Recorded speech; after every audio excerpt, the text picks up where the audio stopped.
Everyone, welcome to our channel mind your science. मैं हूं भार्गवी प्रकाश और हम पढ़ रहे थे साथ में applications of Gauss theorem. Gauss theorem की लास्ट एप्लीकेशन पे हम लोग पहुंच गए थे। एक बार जल्दी से कल जो हमने केस किया था उसे रिवाइज कर लेते हैं क्योंकि वो आज आपके काम आने वाला है। कल हमने किया था केस, इलेक्ट्रिक फील्ड इंटेंसिटी निकाली थी एक infinite plane sheet of charge के ऊपर, यानी कि एक शीट थी हमारे पास जिसके ऊपर क्या था, चार्ज था।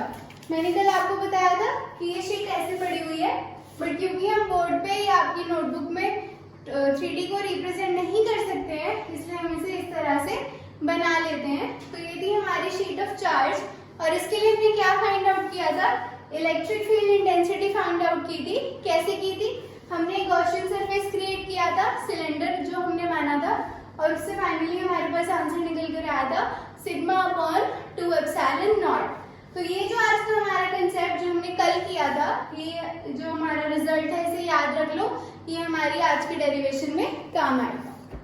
तो आज का हमारा टॉपिक क्या है, electric field intensity due to two thin infinite parallel sheet of charge. अब इसमें क्या है, 2 है, मतलब कि 2 शीट्स लेनी है हमें। कैसी, इनफाइनाइट होनी चाहिए और पैरेलल होनी चाहिए। पैरेलल का मतलब क्या होता है, एक ये हो गया और एक ये हो गया, तो ये दोनों आपस में क्या है, पैरेलल है। तो हम क्या करेंगे, एक शीट ऑलरेडी बना रखी है, एक और शीट बना लेंगे और इस पे भी मान लो चार्ज क्या है, पॉजिटिवली चार्ज है। ठीक है, ये अगर आप इमेजिन करना चाहो तो कैसे रखी हुई है, ये मेरी एक शीट है और ये मेरी दूसरी शीट है। इस तरह से ये दोनों पैरेलल पोजीशन में प्लेस है, क्योंकि हम रिप्रेजेंट नहीं कर सकते तो हम इसे ऐसे बना रहे हैं। ठीक है, इनको ऐसे इमेजिन करके चल रहे हैं कि ये ऐसे पैरेलल रखी हुई है।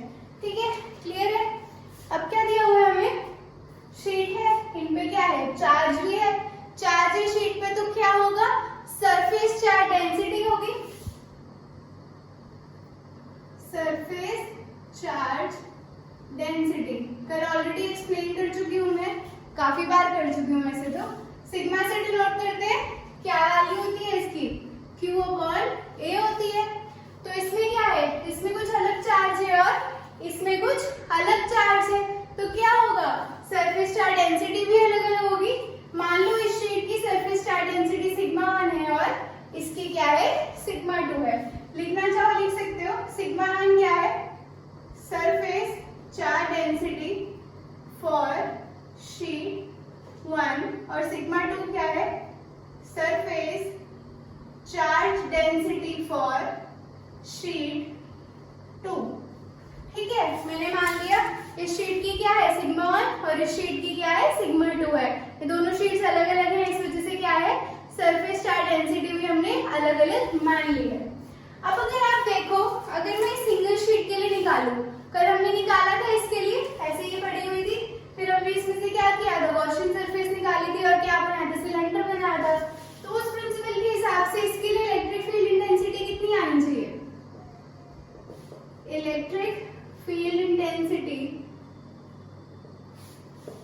फॉर शीट 1, क्या बोल रही हूं मैं, सिर्फ ये वाली शीट जो हमने कल ली थी, सिर्फ इसे इमेजिन करो कि ये यहाँ पड़ी है। तो इसकी वजह से हमने क्या आंसर निकाला था, E1 निकाला था, कितना, सिग्मा अपॉन 2 एप्सिलॉन नॉट। बस सिग्मा की जगह क्या कर देंगे, सिग्मा 1 कर देंगे। सिमिलरली हमारी जो ये वाली शीट है, इसके लिए भी अगर हम इंडिविजुअली निकाले तो क्या होगा, इसकी इलेक्ट्रिक फील्ड इंटेंसिटी आ जाएगी। तो similarly electric field intensity for sheet 2 कितना आएगा, E2 is equal to sigma 2 upon 2 epsilon naught। अब देखो यार, सिंपल सी बात है, हम इसमें क्या कर रहे हैं, डायरेक्टली अपना रिजल्ट यूज कर रहे हैं जो हमने कल की डेरिवेशन में कर लिया था। अब यार इतना टाइम थोड़ी है कि पहले मैं इसके लिए करूंगी, फिर इसका सिलेंडर गॉसियन सरफेस बनाऊंगी, फिर डिराइव करके ये निकालूंगी। जब हमें पता ही है कि रिजल्ट यही आना है, तो हम इसे क्या कर रहे हैं, डायरेक्टली इसमें यूज कर रहे हैं। अब हमें क्या करना है, टोटल इंटेंसिटी निकालनी है। टोटल इंटेंसिटी का मतलब क्या होता है, टोटल इंटेंसिटी का मतलब क्या होगा कि हम ऐड करेंगे। अब क्या है देखो, अब ये क्या है, अलग शीट है, ये क्या है, अलग शीट है। अब शीट है तो इलेक्ट्रिक फील्ड भी होगी। क्यों होगी? क्योंकि चार्ज है कुछ ना कुछ। तो अगर हम अब हमें क्या समझना है, डायरेक्शन समझनी है किसकी, इलेक्ट्रिक फील्ड की। अब ये देखो, ये ऐसे है और ये ऐसे है। अब ध्यान से देखो जरा, 3 रीजन दिखाई दे रहे हैं। पहला रीजन ये वाला है जो इसकी लेफ्ट साइड पे है, दूसरा रीजन ये बीच वाला जो इन दोनों के बीच में बन रहा है, और तीसरा रीजन जो इससे उस तरफ है। समझे? एक रीजन जो मेरी तरफ है, एक रीजन जो इन दोनों के बीच में है, और तीसरा रीजन जो उस डायरेक्शन में है। यानी कि क्या बना, ये क्या है, मेरा रीजन 1 है, ये मेरा रीजन 2 है, और ये मेरा रीजन 3 है। समझे कैसे? ऐसे रखा था। अब देखो, दिख रहे हैं 3 रीजन, 1, 2 और वो 3। अब क्या करेंगे, इलेक्ट्रिक फील्ड की डायरेक्शन लिखेंगे। पहले वाला केस देख लेते हैं। अगर ये ऐसे पड़ा है, कल हमने किया था, क्या होगा, पॉजिटिव चार्ज है इसके ऊपर, डायरेक्शन क्या होगी, रेडियली आउटवर्ड होगी। अब ये कंफ्यूज मत होना कि यार इधर भी तो रेडियली आउटवर्ड है और इधर भी रेडियली आउटवर्ड है। हम क्या कर रहे हैं, पर्टिकुलर रीजन्स के अंदर इलेक्ट्रिक फील्ड की डायरेक्शन को देख रहे हैं। तो सबसे पहले हम रीजन 1 की बात कर रहे हैं। ये सारा अभी भूल जाओ, बस मान लो कि ये वाला एरिया है और ये मेरी शीट पड़ी है। तो कहाँ होगी फील्ड इंटेंसिटी, इस डायरेक्शन में होगी। तो ये हो गया मेरा E1। इसे रब कर देते हैं। ये है मेरा रीजन 1, ये हमने निकाल ली, E1 निकाल ली। अब क्या है, दूसरी शीट ले आओ, उसका देखते हैं। अब ये शीट पे कैसी है, यहाँ पड़ी है, कहाँ पर देखना है मुझे, रीजन 1 में देखना है। तो ये क्या है, पॉजिटिवली चार्ज है, तो फील्ड की डायरेक्शन कहाँ होगी, रेडियली आउटवर्ड मेरी तरफ होगी।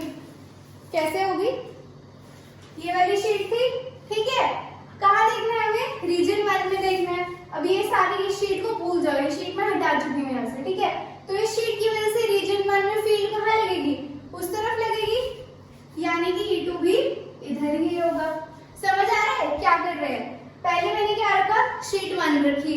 अब ये सारा इधर वाला भूल जाओ, ठीक है, मान लो यहाँ कुछ है ही नहीं, सिर्फ शीट 1 की डायरेक्शन देखने के लिए हमने शीट 1 उठाई और ऐसे रख दी। अब क्या करना था, डायरेक्शन देखनी थी। चार्ज कैसा है, पॉजिटिव है, तो डायरेक्शन क्या होगी, रेडियली आउटवर्ड होगी, यानी कि इस तरफ होगी। अब मैंने क्या किया, वो वाली फर्स्ट वाली शीट को यहाँ से हटा दिया और हम क्या कर रहे हैं, शीट 2 के बारे में बात कर रहे हैं। अब शीट 1 तो है ही नहीं, तो फील्ड किसकी वजह से होगी, सिर्फ इसकी वजह से होगी। कहाँ होगी, रेडियली आउटवर्ड होगी, ठीक है। तो ये हमने कर ली रीजन 1 की बात। अब रीजन 2 समझो। रीजन 2 में भी क्या है, ऐसे पड़ी हुई है मेरी शीट, ठीक है। अब हम यहाँ नहीं देख रहे, ये वाला सारा पार्ट भूल जाओ, सिर्फ इसकी बात करो, ठीक है। मैं इधर से उधर देखना है, सिर्फ रीजन 2 पे फोकस करो। क्या है, ऐसे है, तो फील्ड कहाँ होगी, इस डायरेक्शन में होगी, रेडियली आउटवर्ड। अगर आप ऐसे बनाओगे तो क्या बनेगा, इनवर्ड बनेगा, ऐसे बनाओगे तो आउटवर्ड बनेगा, मतलब इससे दूर। तो ये क्या बन गया, E1 बन गया। अब E2 की बात करें, अब भूल जाओ वो वाला रीजन, सिर्फ इस शीट पे फोकस करो जो मेरे हाथ में और कहाँ रखी है। इसकी वजह से क्या देखनी है, फील्ड की डायरेक्शन देखनी है। बताओ जरा कहाँ आएगी, कैसी है ये, पॉजिटिवली चार्ज है, पता है कि क्या होगी, रेडियली आउटवर्ड होगी। कौन सी इस रीजन में देख रहे हैं, 2 में देख रहे हैं, तो इसका रेडियली आउटवर्ड ऐसा बनेगा मेरी तरफ। तो ये क्या हो गया, मेरा E2 हो गया। समझ आया? इसकी वजह से पॉजिटिव चार्ज था इधर की तरफ और इसकी वजह से आ रहा है इसकी तरफ, ठीक है, क्योंकि ये पॉजिटिव है और रीजन 2 में है तो उधर धक्का मारेगा, और ये भी पॉजिटिव है तो अपने से दूर धक्का मारेगा, यानी कि इस डायरेक्शन में मारेगा। बचा कौन सा है हमारा, रीजन 3 बचा। रीजन 3 में भी क्या करेंगे, पहले इसकी वजह से देखेंगे, ठीक है, शीट 1 की वजह से।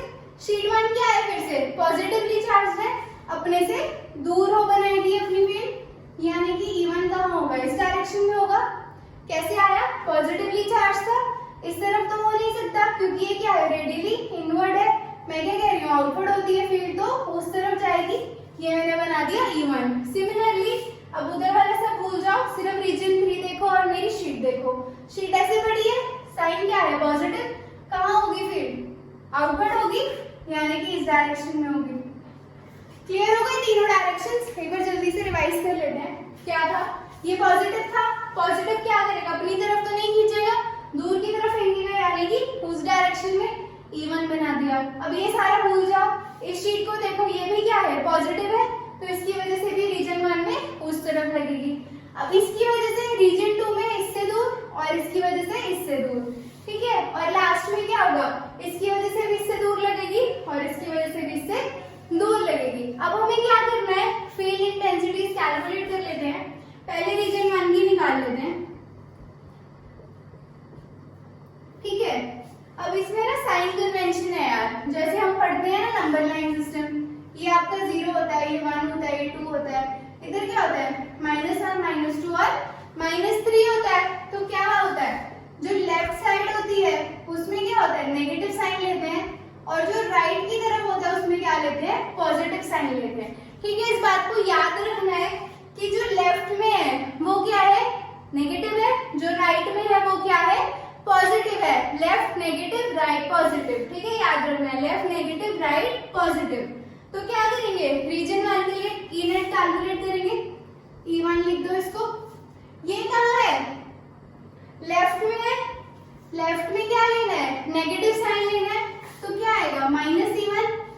और ये क्या है, फिर से लेफ्ट में है, तो क्या आएगा -E2 आएगा। क्लियर है, क्या किया हमने, मैंने बता दिया, नंबर लाइन से लेफ्ट में नेगेटिव, राइट में पॉजिटिव, ये दोनों कहाँ जा रही है, लेफ्ट में जा रही है, तो क्या होगा, दोनों नेगेटिव हो जाएंगी। इसमें वैल्यू पुट कर सकते हो E1 और E2 की, क्या आएगी, σ1/2ε0 माइनस का माइनस σ2/2ε0। अब एक से ऐसे लिख के छोड़ दो। फिर क्या करेंगे, रीजन 2 है हमारे पास, इसके लिए निकालेंगे। रीजन 2 में क्या हो रहा है, E1 कहाँ जा रही है, राइट में, राइट में क्या होता है, पॉजिटिव होता है, यानी कि E2 में क्या आएगा, +E1, और E2 कहाँ है, नेगेटिव है, तो -E2 हो गया, लेफ्ट में है तो नेगेटिव लेना है। E1 की वैल्यू क्या है, σ1/2ε0 माइनस σ2/2ε0, ये आ गया E1 और ये आ गया E2। अब रीजन 3 के लिए निकाल लो। रीजन 3 में क्या होगा, ये कहाँ है, राइट, राइट क्या होता है, पॉजिटिव, ये कहाँ है, राइट, राइट क्या होता है, पॉजिटिव, तो E3 क्या आ जाएगी, E1 + E2 आ जाएगा, दोनों क्या है, पॉजिटिव है। लिख सकते हो σ1/2ε0 + σ2/2ε0। ये आ गए हमारे पास तीनों केसेस, यानी कि हमने टोटल इंटेंसिटीज कैलकुलेट की है, तीनों रीजन्स में अलग अलग कैलकुलेट किए हैं। क्यों, क्योंकि इस रीजन में इफेक्ट क्या आएगा, अलग आएगा, इस रीजन में इफेक्ट क्या आएगा, अलग आएगा, और इस रीजन में भी इफेक्ट क्या आएगा, अलग ही आएगा। तो ये हमने निकाल लिया E1, ये हमने निकाल लिया E2 और हमने निकाल ली E3। यही है हमारा पूरा डेरिवेशन, जिसमें हमने क्या निकाला है, इलेक्ट्रिक फील्ड इंटेंसिटी निकाली है, किसकी वजह से, दो thin infinite parallel sheets of charge की वजह से। अब इसमें ना स्पेशल केस है, अगर आप बोलो कि आपने तो यार दोनों पॉजिटिव पॉजिटिव ले लिए, मुझे तो एक नेगेटिव निकाल के दो, तो क्या है, नेगेटिव ले लो इसे, ये रब कर दूं, नोट कर लेना इसे, वैसे बुक में दिया हुआ है बट नोट कर लोगे तो अच्छा रहेगा, ठीक है। क्या बोला आपने कि एक बार रब ही कर देते हैं,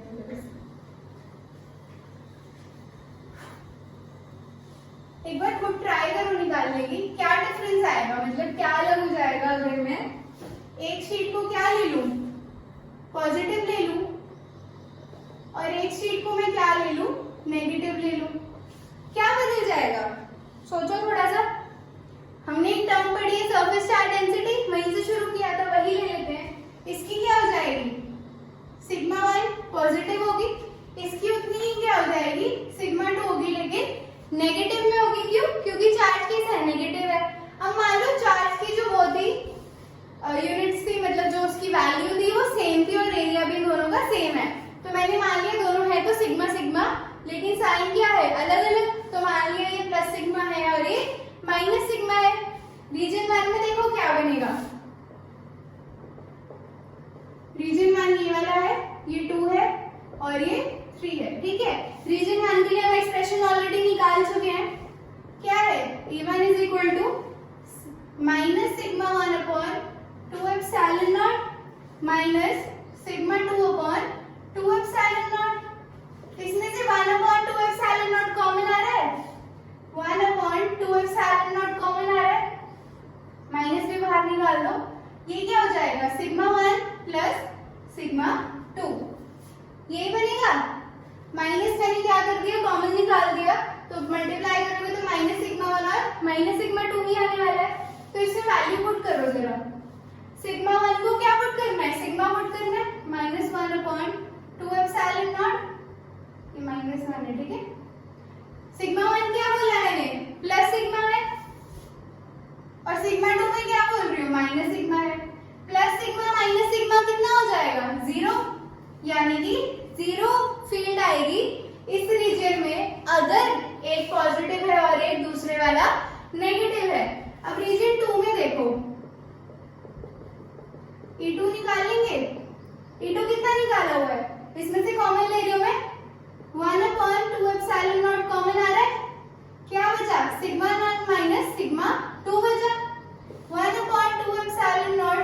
सिग्मा 1 क्या है, सिग्मा है, और सिग्मा 2 क्या है, माइनस सिग्मा है, तो माइनस सिग्मा पुट करेंगे, क्या बनेगा ये 1/2 एप्सिलॉन नॉट इनटू में ये माइनस माइनस क्या हो जाएंगे, प्लस हो जाएंगे, तो ये क्या बनेगा 2 सिग्मा बनेगा, 2 से 2 कैंसिल, यानी कि सिग्मा अपॉन एप्सिलॉन नॉट आ जाएगा। क्या किया मैंने, रीजन 2 में क्या था, सिग्मा 1 प्लस सिग्मा था और सिग्मा 2 क्या था, माइनस सिग्मा था, बस वो पुट किया, ये प्लस सिग्मा पुट किया, ये माइनस सिग्मा पुट किया, माइनस माइनस यहाँ पर प्लस हो गया और सिग्मा प्लस सिग्मा 2 सिग्मा हो गया, 2 से 2 कैंसिल हो गया, और क्या बचा, सिग्मा अपॉन में एप्सिलॉन नॉट बचा।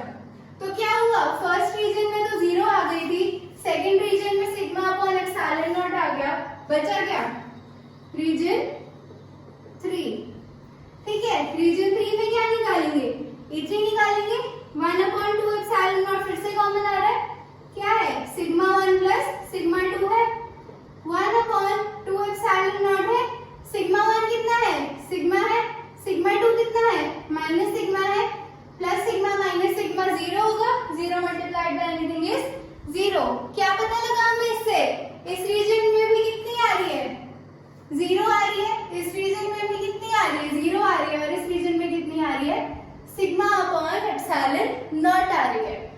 समझ आया ये कैसे हुआ, हमने सिर्फ वैल्यूज पुट करके देखी और हमारे पास खुद ब खुद रिजल्ट आ गए।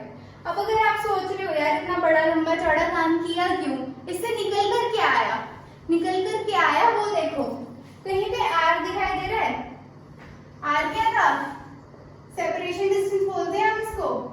हमने जो डेरिवेशंस की थी उसमें क्या आ रहा था, ये इनवर्सली प्रोपोर्शनल टू आर आ रहा था, ये डायरेक्टली प्रोपोर्शनल टू आर आ रहा था। ये भी वही केस है जो हमने कल किया था, जहां पे आर का कुछ रोल ही नहीं है, यानी कि डिस्टेंस कोई भी रोल प्ले ही नहीं कर रहा। तो इस केस में डिस्टेंस का क्या रोल है, कौन सा डिस्टेंस, कैसा डिस्टेंस, उसमें तो हमने क्या किया था, ऐसे शीट ली थी और सिलेंडर पास किया था, है ना, यही किया था। तो इसमें तो आर था हमारे पास, ठीक है, ये वाला हमारा आर और आर था। इस केस में आर क्या है, इसमें आर वो है जो डिस्टेंस बिटवीन है दो शीट्स, मतलब इस शीट और इस शीट के बीच में कितना डिस्टेंस है उससे कोई फर्क नहीं पड़ेगा, किस पे, इलेक्ट्रिक फील्ड पे। यानी कि अगर ये मैं दो शीट्स लूं, इन्हें मैं इतनी दूर रखूं या उतनी दूर रखूं या इतनी पास रख दूं, कोई भी फर्क नहीं पड़ेगा किस पे, इलेक्ट्रिक फील्ड इंटेंसिटी पे। तो ये था इसमें समझने वाला कंसेप्ट, इसीलिए हमने अप्लाई की है अपनी गॉस थ्योरम, और फिर हमने ये रिजल्ट निकाला कि अगर आप सिंगल शीट का केस लो या 2 का लो या 3 का लो या 10 का लो, आर में कुछ फर्क नहीं पड़ रहा है, क्योंकि इसको ऐसे रखो, ऐसे रखो, ऐसे रखो, कितनी मर्जी दूर या जितनी मर्जी पास रखो, उससे आपके रिजल्ट पे कोई भी एंड इफेक्ट नहीं आएगा। तो इसलिए हमने ये सॉल्व किया और ये रिजल्ट्स को निकाला गया, ठीक है। तो पेपर में आपको ये सब डिराइव करके देना है, फिर बताने की जो हमारी ई है वो क्या है, इंडिपेंडेंट ऑफ आर है, क्योंकि इस एक्सप्रेशन में हमें कहीं भी आर क्या है नहीं मिला, ठीक है। समझ आ गया, क्लियर हो गया। अगर कोई डाउट रहे यार तो कमेंट कर देना प्लीज, मैं फिर से बता दूंगी कोई कंसेप्ट अगर आपको इस पे समझ नहीं आया है ये हमारा पूरा चैप्टर कंप्लीट हो गया है। हमने शुरू किससे किया था? पोटेंशियल से शुरू किया था। करते करते हमने सारे टॉपिक्स कवर किए। पोटेंशियल एनर्जी भी पढ़ा, सब पढ़ा, फिर हमने फ्लक्स पढ़ा, एरिया वेक्टर पढ़ा, फिर गॉस थ्योरम पढ़ी, फिर एप्लीकेशंस करी गॉस थ्योरम की, और आज हमारा यहाँ पे ये चैप्टर खत्म हो जाता है। अब अगर आपको पूरे चैप्टर में कुछ भी डाउट हो किसी भी टॉपिक में तो नीचे कमेंट कर देना प्लीज, मैं समझा दूंगी आपको। और अगर कोई वैसे क्वेश्चन हो, कोई कंसेप्चुअल क्वेश्चन आ रहा हो माइंड में तो वो भी कमेंट कर सकते हो, कोई न्यूमेरिकल हो वो भी कर सकते हो। बाकी कल से हम अपने कंसेप्चुअल और न्यूमेरिकल शुरू करेंगे। तो थैंक यू सो मच ये वीडियो देखने के लिए। वीडियो पसंद आई हो तो लाइक कर देना और चैनल को सब्सक्राइब कर भी देना और अपने दोस्तों से करवा भी देना। Thank you so much.